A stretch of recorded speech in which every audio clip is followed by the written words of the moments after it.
Eu quero cumprimentar você com a paz do Senhor, dizer que é um prazer tê-lo aqui para iniciarmos mais um plano de estudo, ou guia de estudo preliminar, na lição 2 dos jovens nesse último trimestre de 2021. Lembrando que o guia de estudo preliminar não é uma pré-aula, ou seja, uma aula antecipada dada por completo, de forma alguma. O guia de estudo preliminar é a chance de você ter um olhar prévio da lição, captando aquilo que é essencial em cada um dos seus pontos. Quando você faz isso, a sua mente consegue assimilar melhor o assunto, porque você sabe qual vai ser a jornada de pensamento do comentarista sobre o assunto que ele está propondo. Quando você consegue visualizar o que eu chamo de espinha dorsal da lição, quando você vai para a abordagem completa, você já sabe exatamente pelos pontos pelos quais você vai passar, e aí a sua captação é muito maior e você consegue reter aquilo que é essencial. Eu sempre digo aqui que o meu interesse é poder proporcionar às pessoas que gostam do meu trabalho a chance delas terem um método de aprendizado, ou seja, a autogestão do conhecimento, e não ficarem dependentes eternamente, por assim dizer, dos professores aos quais têm acesso, mas ir se libertando pouco a pouco desses professores, a fim de chegar no mesmo nível deles e até ultrapassá-los. Eu ficarei muito feliz se você, um dia desses, estiver me fornecendo material dentro daquilo que você alcançar como capacidade intelectiva desses assuntos da escola dominical. Então o interesse aqui é esse, tá bom? Que você cresça, por isso é usar essa metodologia. O que eu peço de você é que curta, compartilhe, dê o seu like nessa lição, se inscreva, lembrando que o material que eu uso aqui para gravar essa videoaula, ele fica disponibilizado na descrição do vídeo no YouTube, você pode usar, pode repassar para outras pessoas, pode fazer o que você quiser, é gratuito, tá bom? Então, lição de número 2, sinais da segunda vinda de Jesus Cristo, nessa importante lição revista que fala sobre Jesus Cristo voltará, tá, ok? E aí aqui é o que eu considero de melhor na lição, dentro dessa metodologia que eu uso, que é um slide em que eu coloco toda a estrutura daquilo que é apresentado pelo comentarista num único plano. Então você visualiza e está tudo aqui que é de mais importante. Então, a minha dica para você é pausa aqui a lição e dá uma olhada de alguns segundos, de 1 minuto aqui, olhando para cada tópico e os seus pontos. E aí, na sequência, você lê a introdução. Então, fazendo isso, você já tem uma impressão mais aprofundada daquilo que vai ser tratado, já antes de chegar. De maneira que quando você passar por esses pontos, você vai ver exatamente aquilo que o comentarista está dizendo e o que pode ser linkado com o que já foi falado anteriormente. É tão interessante esse método que você consegue captar até mesmo as repetições, as expressões desnecessárias que aparecem nos tópicos e que não precisavam estar ali, mas são repetidas nos tópicos seguintes. Você vai perceber isso nessa lição também, tá? O texto do dia diz: filhinhos, é já a última hora, e como ouviste que vem o anticristo, também agora muito se tem feito anticristos, por onde conhecemos que é já a última hora, 1 João 2,18. E a síntese: ninguém sabe o dia em que se dará o arrebatamento da igreja. Esse dia não pode ser marcado, mas há consideráveis sinais que mostram a proximidade do dia do Senhor. Então é muito importante essa relação do texto do dia com a síntese, porque Pedro vai dizer também na sua carta que na sua época já, quando eles esperavam a vinda de Jesus, muitos diziam: não vai acontecer não, porque desde que o mundo é mundo as coisas estão do mesmo jeito. E aí Pedro faz uma advertência: mentira, porque depois que o mundo foi criado e aquelas pessoas desobedeceram, veio o dilúvio e destruiu o mundo antigo. E aí o Senhor refez todas as coisas, ou seja, deu uma nova oportunidade para a humanidade através da vida de Noé e da sua família. Então, da mesma forma como aconteceu, Pedro fala, vai acontecer de novo, e é justamente o que pode ser linkado aqui nesse ponto da lição. E aí o texto bíblico, que está em Mateus 24, versículo 1 ao versículo 14, a expressão do Senhor Jesus Cristo falando desses dias em que nós já estamos vivendo. Você faz a pausa aqui, faz toda a leitura na sua Bíblia, porque aí você já faz as anotações necessárias. Tópico 1, sinais da volta de Jesus. Ponto 1, catástrofes naturais, como eu disse anteriormente, só coloco em destaque o ponto que eu acho mais importante, ou o trecho que eu acho mais importante. O sol escurecerá, a lua, não tu aqui, a lua não dará a sua luz, as potências do céu serão abaladas, terremotos em vários lugares, fome e pestes. Então esse é um ponto de destaque, porque o versículo é mais importante do que qualquer comentário que a gente possa fazer, e a gente já tem sentido muitas dessas coisas acontecerem. Ponto 2, destaque.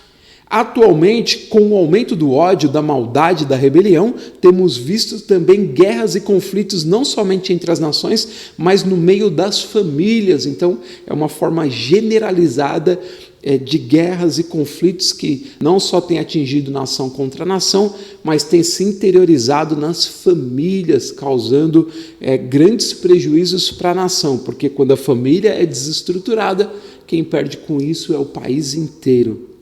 E 3, o aumento da maldade e dos conflitos. Sabem por quê? A Bíblia tem a resposta, porque o diabo desceu a voz e tem grande ira, sabendo que já tem pouco tempo. Se ele tinha pouco tempo quando o Apocalipse foi escrito, provavelmente no ano 90, 95 do primeiro século, então ele tem muito menos tempo agora, e por isso atua com muito mais força num sistema maligno que controla praticamente o mundo inteiro. Tópico 2, mais sinais da volta de Jesus, sofrimento e martírio dos cristãos. Destaque, o Oriente Médio. Em 2010, os cristãos eram cerca de 13,6% da população, mas alguns anos depois esse percentual caiu para 4,3%, uma queda gigantesca devido à perseguição e o martírio.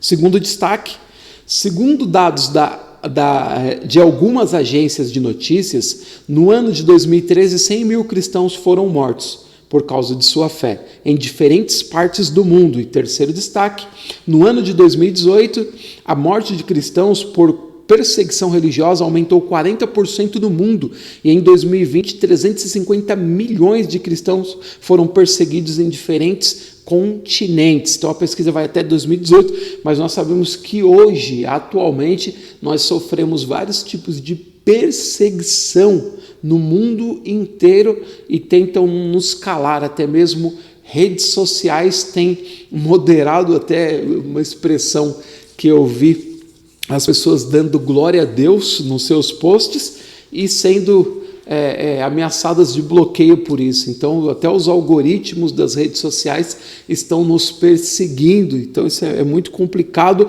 mas não é nenhuma novidade. E o segundo ponto, falsos profetas.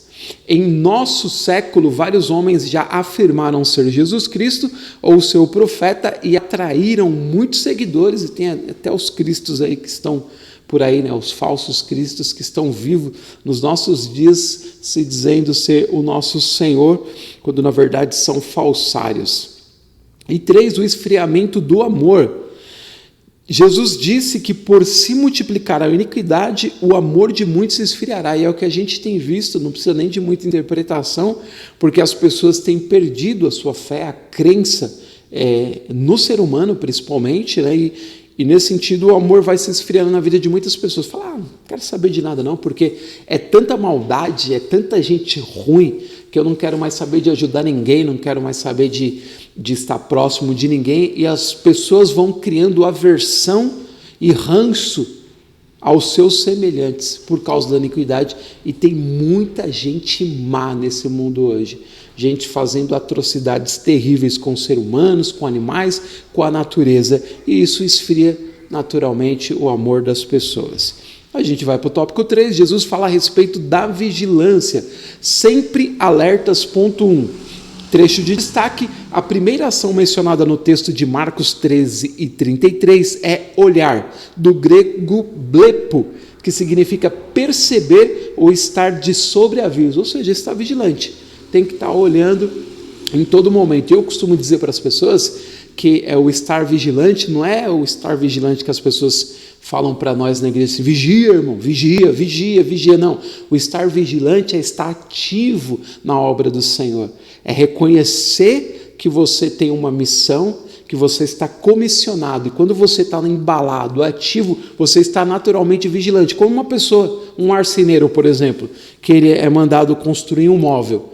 Quando ele começa aquele projeto, ele está ali, ele está vigiando sobre o seu trabalho. Então ele está atento no que ele está fazendo. E tem gente que pega a expressão e vulgariza a expressão para ficar dizendo para você, vigia, vigia, vigia, vigia, fulano. Vigia o quê? Eu vigio quando eu estou fazendo a vontade do meu Senhor. Porque aí eu estou em oração, estou em jejum, estou lendo a Bíblia e estou cumprindo a minha missão. E o 2, sempre vigiando.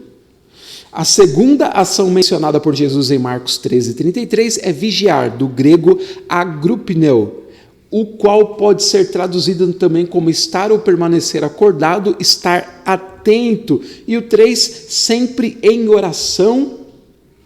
A última ação determinada por Jesus no texto de Marcos 13:33 é orar, do grego proseuchomai, ou proseukomai. Orar é entrar como filho na sala do trono de Deus e falar diretamente com o Todo-Poderoso. Então vocês percebam que o comentarista, ele pegou os 3 pontos, um texto de Marcos 13:33, e dividiu as suas principais palavras em 3 pontos. É o que está no único versículo, esses 3 trechos. E lá na revista, cada um desses trechos tem o seu desenvolvimento maior, mas essa é a parte fundamental. Por isso que colocar os destaques de forma prévia ajuda você a olhar os elementos mais importantes da lição e absorver aquilo que é essencial. Essa é a sacada, é absorver o conceito, aquilo que é mais importante. Porque aí a lição vai embora, você esquece. Mas se você guardou o conceito daquilo, você não esquece mais. Como na lição passada, em que a gente viu o conceito de escatologia. Quem pegou só aquele trechinho que escatologia significa do grego escatos, mas logia, escatos, últimas coisas, e logia, estudo, é só, o discurso, só juntar as palavras. Então, mesmo que a lição vá embora, você continua com o conceito, não esquece mais.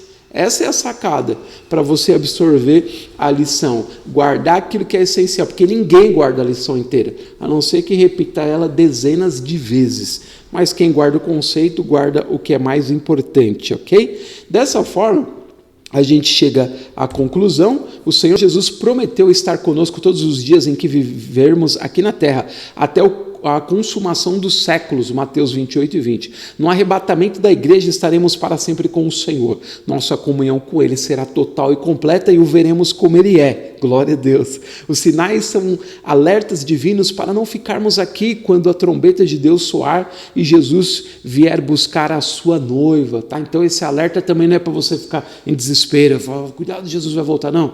É trabalhando, é vivendo, porque Paulo fala que ou estejamos acordados ou dormindo, nós seremos arrebatados, o Senhor nos levará, está lá em Tessalonicenses. Então estar firme com o Senhor. Falho nós somos, todos os dias nós erramos, mas quem tem a consciência de estar firme com o Senhor, a vigilância é justamente esse apego ao chamado, né, que vai te ajudar, ok? Espero ter auxiliado você de alguma forma, desejo a você uma excelente aula e, se Deus quiser, nós nos veremos novamente na semana que vem para mais uma aula. O Senhor te abençoe grandemente. Até lá.